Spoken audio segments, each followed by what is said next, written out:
What is traditional that you say can become un-Islamic? Especially looking at social media now, free mixing is at all high. But that thing is, that's correct, but that doesn't always work. You will be punished by God. Yeah, but that means you're going unpunished.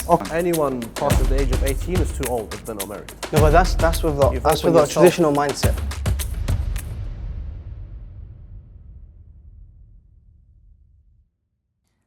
The conventional method of spouse selection is outdated. Do you agree or disagree? If you're ready. So agree is on the right, as in your left, sorry. Your left, agree is on this side, and disagree is on that side. Yes.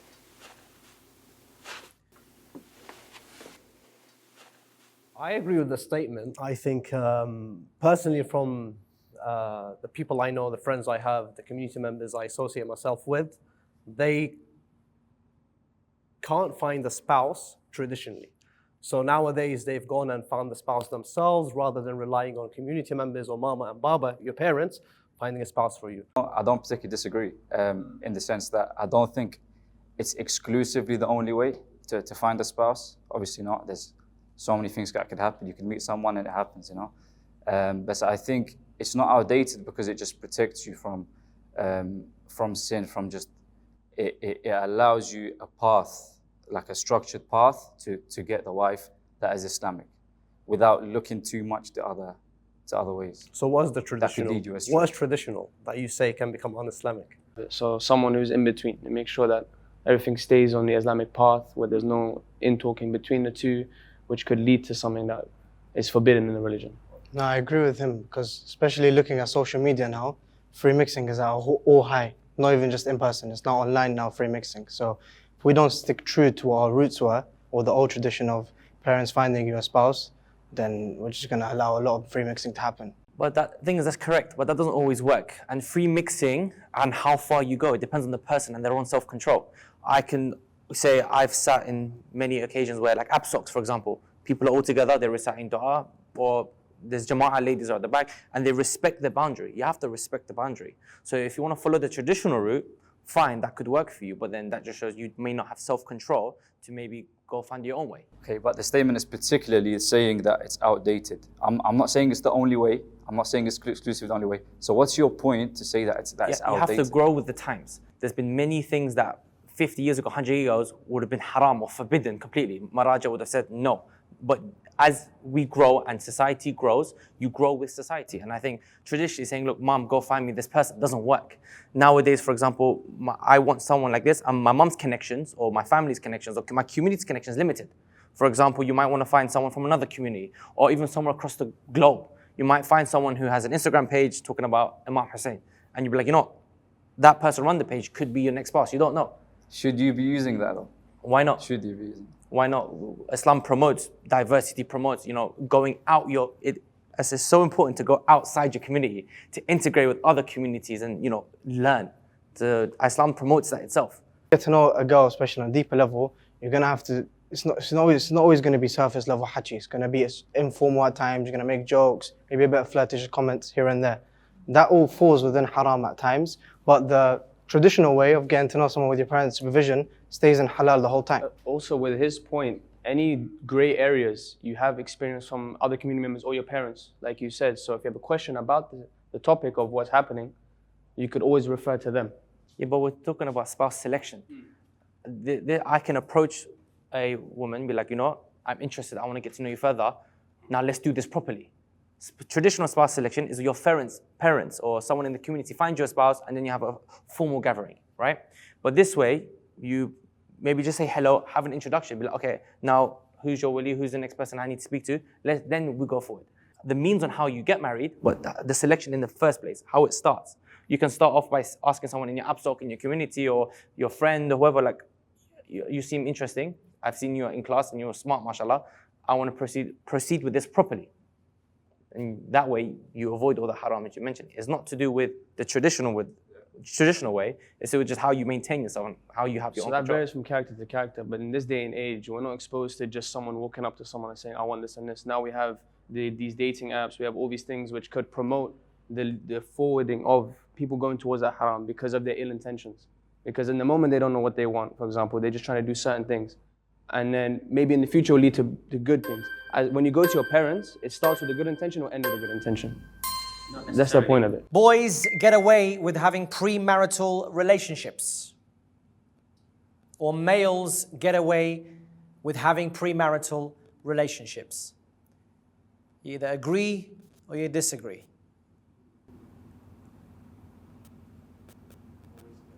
Feel free to come forward if you have.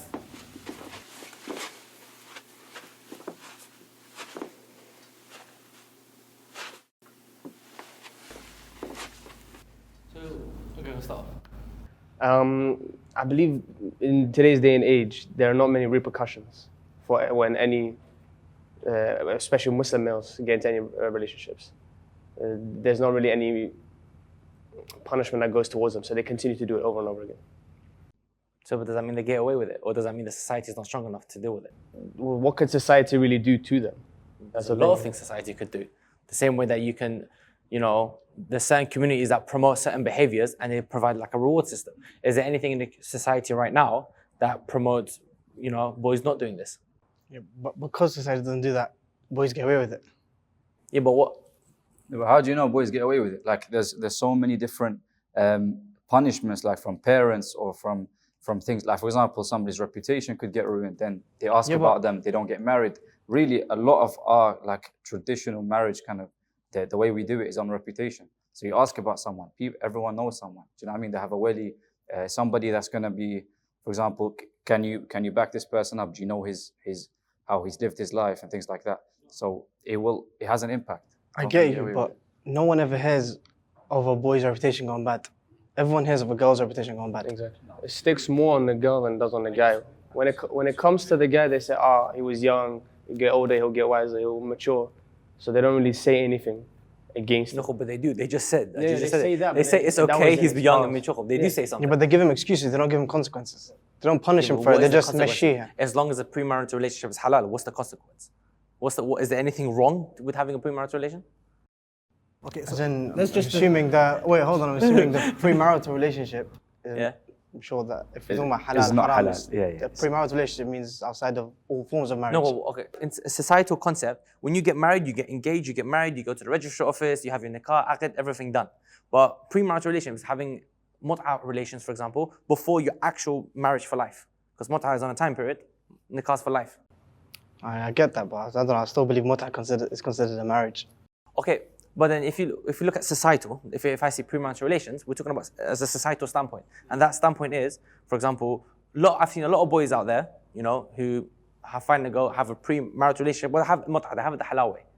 And you say, they go unpunished, there's no consequences. Well, if they've done halal and they haven't, skirting around or doing, haram activities, then there's no reason for a consequence because there's nothing wrong with them. Okay, but let's just look at how both genders how their reputation gets affected with divorce, for example. Someone that's just halal and someone that's calm. Yeah. It's not divorce. No, I'm saying, but look at how something good or something that's halal and allowed affects both genders in their terms of reputation. Because you were arguing for reputation earlier.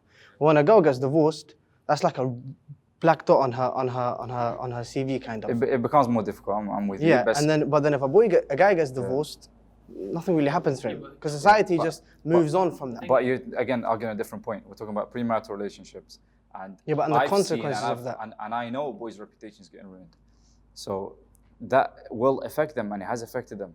So that already is a big enough consequence. If that's not big enough punishment by God, is a consequence. No, I'm not denying that. Unpunished. I'm not denying that. Obviously, there are cases of both girls and boys who obviously face the consequences of having a premarital relationship. But what's the general? Which one's more? Which one's like the general norm to get affected or get the consequence of a premarital relationship? I mean, look, predominantly, it's the men that get away with murder. Like, if we're going to stick to the statement here.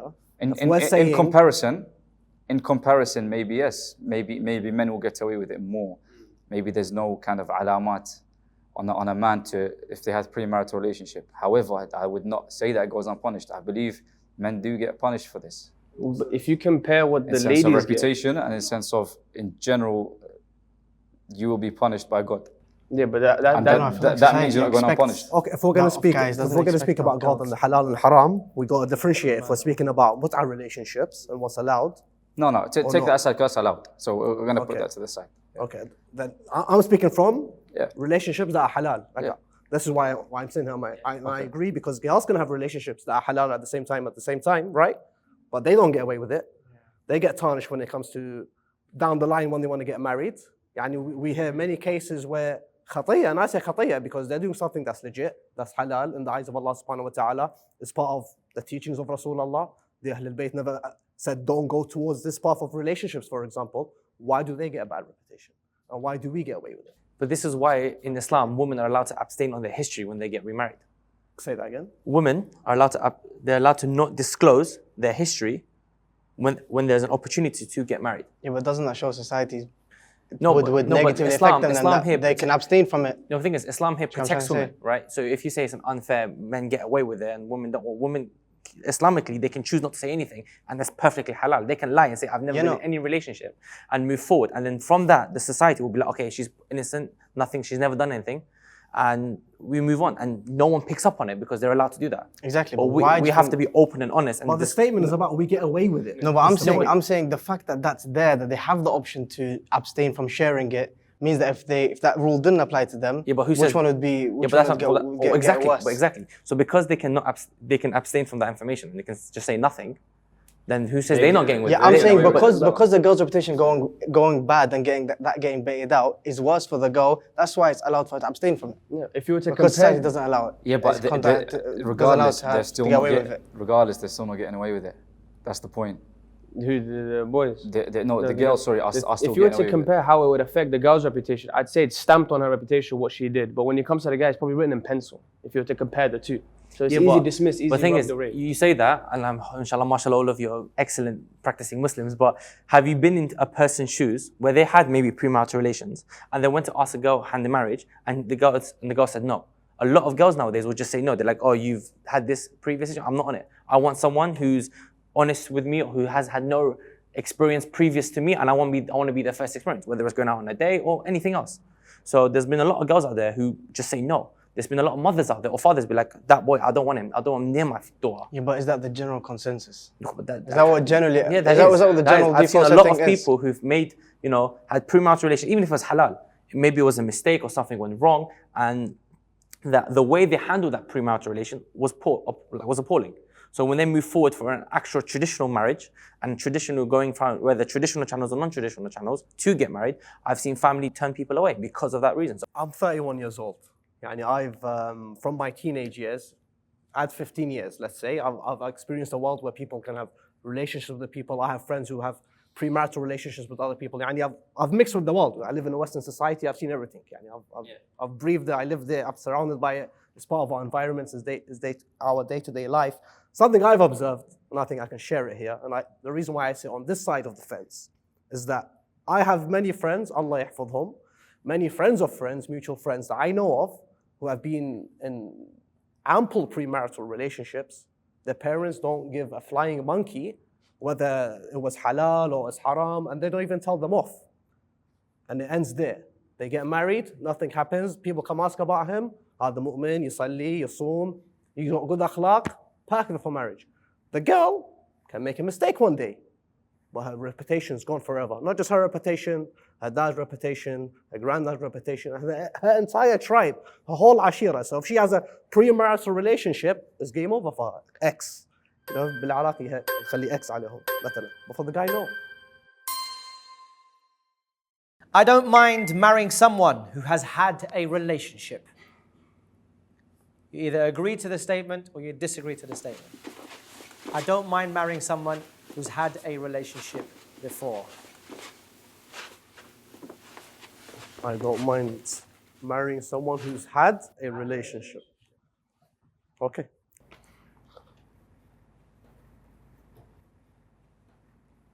I don't want to marry someone who's had a relationship. why not? Because I want the women to be for me, and that's it. Okay, No, that makes sense. That makes perfect sense. Especially the fact that, for example, if you're going to bring up divorce, Yeah. I'm not yet divorced, I'm still young, I'm expecting a woman to be young. Do you know what I mean? So let's take divorce out of it. For me, I don't want my woman to have been in a relationship. I get that, but if you look at the examples from the Ahlul Bayt and Ma'soom, they have married divorced women before, and there's nothing who says marrying someone who's had a previous relationship a write-off. Women, like I mentioned in previous, women are allowed to not maybe mention from their previous relationships for them to move forward and live their life. What makes a woman, for example, with a previous relationship damaged goods for you not to want to? No, not damaged goods at all. Just like I said, it's not. I'm not talking about divorce here. Say, for example, I'm 40 years old. Yeah. I'm then maybe more likely to marry someone who's been divorced. I have no problem with that.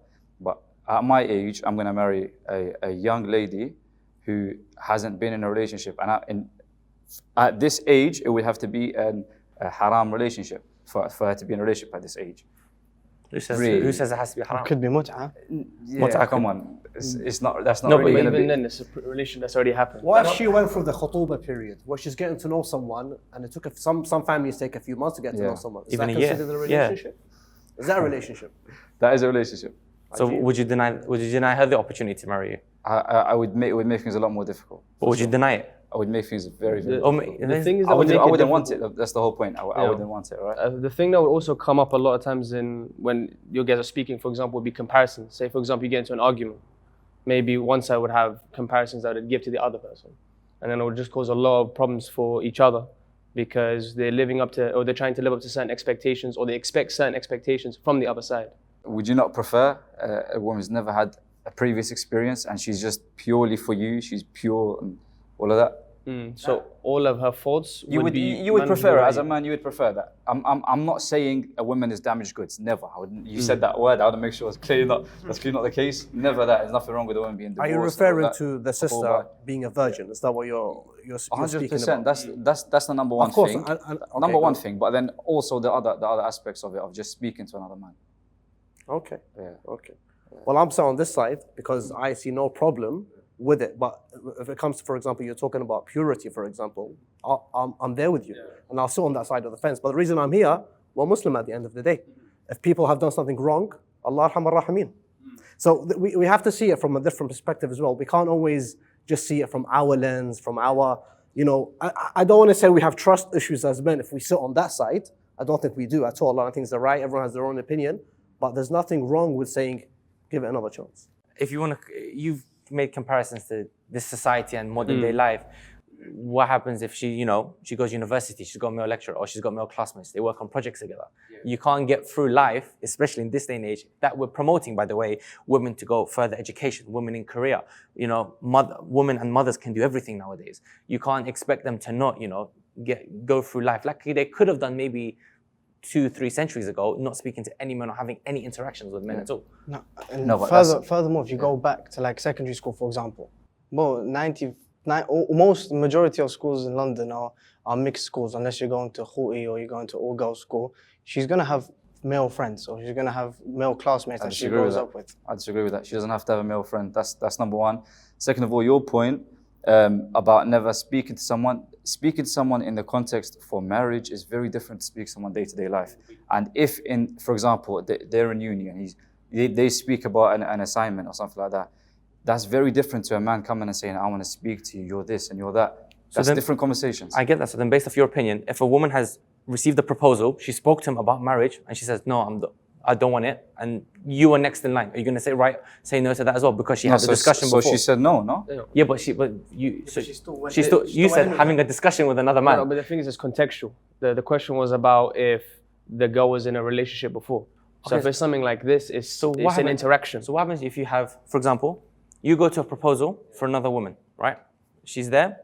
The parents said, it's a trial period. You get a month to have discussions, talks amongst yourself, WhatsApp message, get to know each other. Yeah. Does that count as a premarital relationship discussion? For me, it's obviously not a relationship. That's not a relationship, but it's not preferable. Yeah, but what I prefer a woman who's never spoke to a single man. That's just how I think.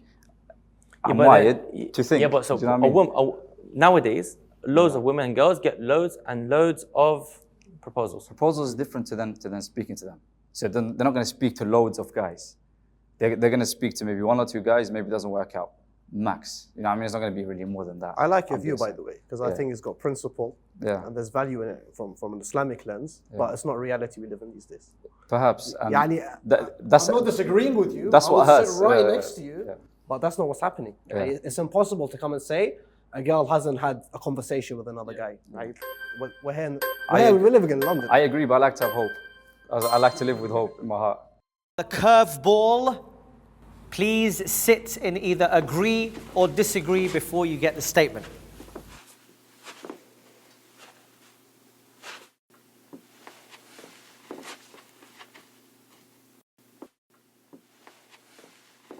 Young marriages do not work. You agree with this and you guys Young disagree marriages with it. do not work. So we say they do work. Yeah, we say they do. They I do. agree they don't work. Okay. Yeah, just give us a second. Some time to cook here. Go ahead. Young marriages are the best of marriages, I'm telling you. Yani, why would they not work? I think you just look around. I'm 22 years old. You look around the people around you, look at the maturity. And what we're classifying as young. Let's first establish that. Let's say like 22, 20, I would 20, 20, 20s. 20? University student age, Yeah, 20. Yeah, I'd say that's, 19, I'd say that's 19, too 20. young. Anyone passes the age of 18 is too old if they're not married. Honestly. No, but that's with You've that's opened with our yourself. traditional mindset. Let's be realistic. The reason why our parents and our grandparents and our uncles and the people who used to live in Iraq, the reason why they could get married at a young age is because they've been working their whole lives. They've lived in an environment where they have to adapt to new things every single day, and they haven't lived a lavish life compared to us. Just us being in London is a lavish life compared to how they lived in Iraq. So that made them grow and mature from a really young age so that they can be mentally ready for marriage. We're living in London, we're living a lavish life, alhamdulillah, and we're all living comfortably. We don't work until about 18, 19, aslan, or 20, even pushing it. Some people even work until after they finish uni, which is at 23, 24, depending on the degree. So our brains are not being wired to be ready and to be mature for marriage. So that's why if you were to get married at uni, it wouldn't work out. I'm not going to disagree, I'll rephrase. Anyone above the age of 18 who doesn't have the intention of marriage from a young age is not walking in the correct line. Yeah, but that's Because you open yourself to a That's the different world of statement. haram, Yeah. to a world of opportunities where you can fall into sin. Let's be honest, yani, the majority of people that delay marriage, either they have too much girlfriends, or they're too interested in girls, or they're too distracted from the reality of life as a Muslim. But if you put the intention in your mind from a young age, once you're 18, I think it's a mature But age. isn't that why mut'ah has been bestowed upon us? To allow us to prevent, instead of, for example, the same way you said you can fall into haram, if someone has the intention of going to marriage in order to prevent themselves from falling into haram, then they're gonna make the rates of divorce go up a lot because they're getting married permanently just to do one specific thing, to prevent them from doing haram in that specific way. Because they're not ready to be able to completely have the correct intention to get married, which is not in that I'm specific not bab. promoting immature people to get married. Yani, if you No, I'm I know, saying but you're have the saying- right intention, Yeah, I'm saying have the right intention, but you're saying to prevent haram, which is like having sexual intercourse, for example. that's Yeah. one. Yeah. That's well, I think we all agree that's one of the main reasons why you'd consider haram in terms of not getting married. Yeah, if someone has that intention, okay, I'm gonna get into a permanent marriage just to do that and to not fall into haram and do that outside of marriage, then they're gonna get divorced by the end of it because their intention isn't Why would they get divorced? because they're going at it strictly for that specific reason. They're not going at it so I want to necessarily, start a family. They're not going that so I can complete yeah, my but deen. They're not you going don't that. Their main intention is to not fall into haram, which was that but specific hold on. bab, because Your they're whole young point, and they're your immature. whole point is not to fall into haram. Why are we saying that when we get married, you're not going to have these same tests? When you get married, you're going to have these tests, and you have to essentially control yourself. It's all about controlling your desires. That's what we've been taught. So many of our hadith is all about controlling desires. That's everything Imam Ali talks about. So getting married is not going to, maybe it's a sitter, I agree, but it's not going to save you from these tests. It's not going to bring you out of it. So will aid you you. as a It man, will aid you. It will aid you. And how many if, sins if, can you if you avoid? can build your discipline, if you can build your discipline before that marriage, right? You're the age of 25, you're still a disciplined man, you know how to go through your life, and then you get married. What's the problem with that? You've built yourself, at that point, a career, hopefully. You've built something, a foundation. Then you go into the marriage, the woman can rely on you for what she wants. She's not at the point where she's asking you for stuff and you feel bad. You can't give it to her, you can't provide for your children. You know, you could have children early as well if you're going to get married. It could happen. So then how are you going to feel as a man if you can't then provide for your kids? Yeah, but then I don't think children or getting married young prevents you from providing It- to your spouse. Yeah. to your Is children, it building is a it family. practical to get could. married young at this day? It is, Yes, of of course. course The it is. best Yeah. solution. How much does rent well, cost you're in looking London at marriage nowadays? traditionally. Financially, yeah. So I'm saying let's talk financial financially No, wise, because that plays a factor as well in terms of you being ready to get married. But the thing if is, you're not when- financially stable, how are you going to get married? when you're getting married, it's not only your family that's going to help you. You have the spouse's family, and they could also support you because at the end of the day, you're all becoming one. I So don't they think can people are support you. mature enough. I look around, people are not mature enough. Maturity and financially are two different things. No, but I think both. maturity is with age. Forget finances now. Okay. Maturity is with age. We're talking about young marriages. Yeah, but you don't talk about maturity. Maturity I comes know with a age lot and of with experience. 16-year-olds who are more mature and wise than single 35-year-olds. Yeah, but Yeah, but I'm sure that's not the exception. general That's understanding. the exception rather than the rule. Yeah, But that's, if that's you're quite disagreeing, subjective. You're saying getting married young Yeah. is actually, you're not It- mature. It doesn't work. Okay, Yeah. so then what about if I say this? If you were to put an 18-year-old into a marital situation, would that not force him to become mature? Because you're talking all No, of but this that's about wrong. maturity. That's wrong because then you that's said not the fair on the exception. girl. That's not fair Well, because what if the you're same putting him in a situation situation. applies to her? That's not fair. That's not the fair. thing You're putting is- someone who's not mature, who's not ready. He can't provide. He can't even look after himself, let alone a woman. Okay. But And she you're says putting him into a kabit. marriage. Other than that, yeah, It's you quite a two, strong statement. It's We're on the the same about to side get now. married. you guys build together. You guys have a learn, you grow, future, yeah. You grow together. You have all these experiences and hardships together. So you're not experiencing them on your own. If you experience something on your own, you're used to doing it by yourself. You don't need the assistance of someone else or support of someone else. But if you go through some, for example, like we mentioned, financial difficulties.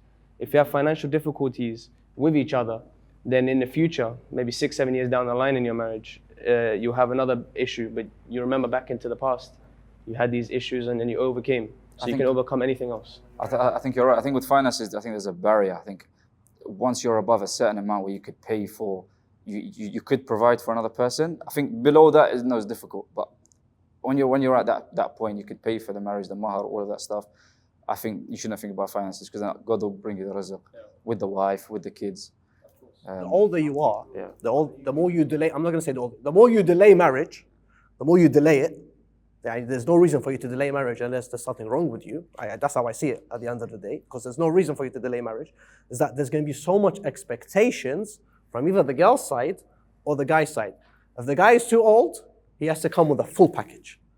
If the girl is too old, she's expecting the world. But the younger you are, you can start slow, you can start basic, you can start humble, and you grow together. Like you either, you pay first class to enter the cruise ship, or you set sail together on a kayak somewhere, and it takes you eventually to. That's how I see it. experience helps you grow. And I see it successful. Yeah. And I say this from the heart.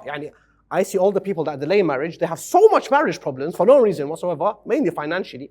But the younger people get married together, the marriage problems is never financial. No, his point So is it's a perfect, beautiful but journey. You also made a very good point about molding the minds together. And you'd rather take that woman early to the point where you guys agree on what you think rather than let society change her Definitely. mind. Society has a big impact. Get married early, you're together, you agree, mold each other's minds. All right, we'll call it a stop on there. Thank you very, very much, guys. That's the end of the first episode. Well done. Brilliant. Brilliant stuff.